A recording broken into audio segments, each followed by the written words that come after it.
কত বিষাক্ত বস্তু আপনাকে আমি ভাষা দিয়ে বোঝাতে পারবো না।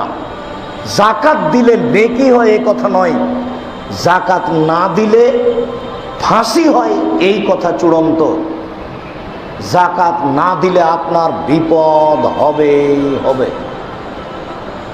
25টা উট হলে একটা উট জাকাত দিতে হয়, 30টা গরু হলে একটা গরু জাকাত দিতে হয়, 40টি ছাগল হলে একটি ছাগল জাকাত দিতে হয়, 18 মণ 30 কেজি শস্য হলে 20 ভাগের 1 ভাগ শস্য ওসর দিতে হয়।